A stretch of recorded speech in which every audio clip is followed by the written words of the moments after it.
You are a fluke. You are a separate event. And you run from the maternity ward to the crematorium, and that's it, baby. That's it. Now, why does anybody think that way? There's no reason to, because it isn't even scientific. It's just a myth. And it's invented by people who wanted to feel a certain way. They want to play a certain game. See, the game of God got embarrassing. The idea of God as the potter, the architect of the universe, is good, and it makes you feel that life is, after all, important. There is someone who cares. It has meaning, it has sense, and you are valuable in the eyes of the Father. But after a while, it gets embarrassing. When you realize that everything you do is being watched by God. He knows your tiniest, inmost feelings and thoughts, and you say after a while, quit bugging me. I don't want you around. So you become an atheist, just to get rid of it. Then you feel terrible after that, because you got rid of God, but that means you got rid of yourself. You're just nothing but a machine. And your idea that you're a machine is just a machine too. So if you're a smart kid, you commit suicide. Camus said there is only really one serious philosophical question, which is whether or not to commit suicide. I think there are 4 or 5 serious philosophical questions. The first one is, who started it? The second is, are we going to make it? The third is, where are we going to put it? The fourth is, who's going to clean up? And the fifth, is it serious? But still, should you or not commit suicide? This is a good question. Why go on? And you only go on if the game is worth the candle. Now, the universe has been going on for an incredible long time. And so, really, a satisfactory theory of the universe has to be one that's worth betting on. It seems to me, absolutely elementary common sense. If you make a theory of the universe which isn't worth betting on, why bother? Just commit suicide. But if you want to go on playing the game, you've got to have an optimal theory for playing the game. Otherwise, there's no point in it. But the people who coined the fully automatic theory of the universe were playing a very funny game. What they wanted to say was this: all you people who believe in religion are old ladies and wishful thinkers.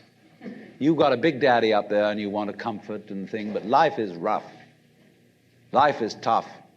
And success goes to the most hard-headed people. That was a very convenient theory when the European-American world was colonizing the natives everywhere else.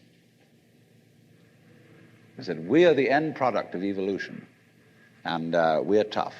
See, I'm a big, strong guy because I face facts, and life is just a bunch of junk, and I'm going to impose my will on it and turn it into something else, you see. And I'm real hard. See, that's a way of flattering yourself. And so it has become academically plausible and fashionable that this is the way the world works. In academic circles, no other theory of the world than the fully automatic model is respectable. Because if you're an academic person, you've got to be an intellectually tough person. You've got to be prickly. See, there are basically 2 kinds of philosophy. One's called prickles, the other's called goo. And prickly people are precise, rigorous, logical. They like everything chopped up and clear. Goo people like it vague. For example, in physics, prickly people believe that the ultimate constituents of matter are particles. Goo people believe it's waves. And in philosophy, prickly people are logical positivists and goo people are idealists. And they're always arguing with each other. But what they don't realize is that neither one can take his position without the other person.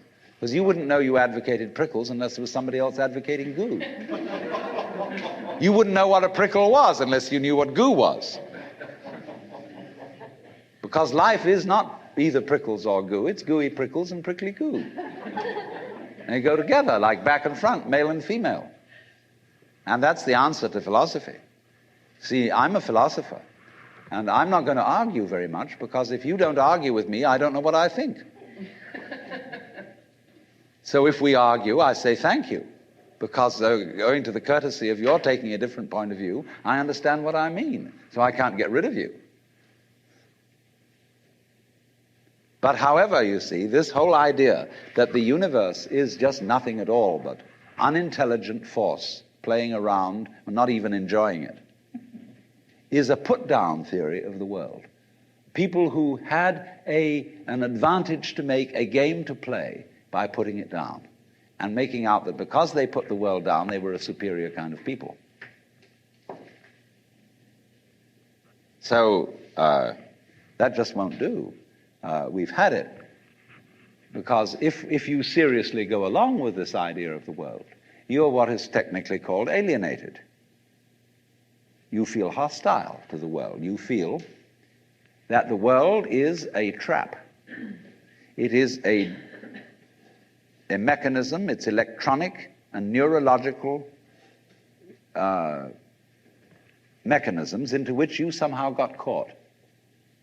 And you, poor thing, have to put up with being in a body that's falling apart and that gets cancer, that gets the great Siberian itch, and it's just terrible. And these mechanics, doctors are trying to help you out, but they really can't succeed in the end.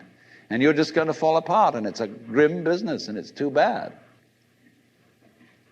So if you think that that's the way things are, you may as well commit suicide right now. Unless you say, well, I daren't, because there really, after all, there might be eternal damnation in the back of the thing if I did that. Or then I identify with my children or something, and I think of them going on and without me and nobody to support them. But of course, if I do go on in this frame of mind and continue to support them, I shall merely teach them to be like I am. And they'll go on dragging it out to support their children, and they won't enjoy it, and they'll be afraid to commit suicide, and so will their children. They all learn the same lesson.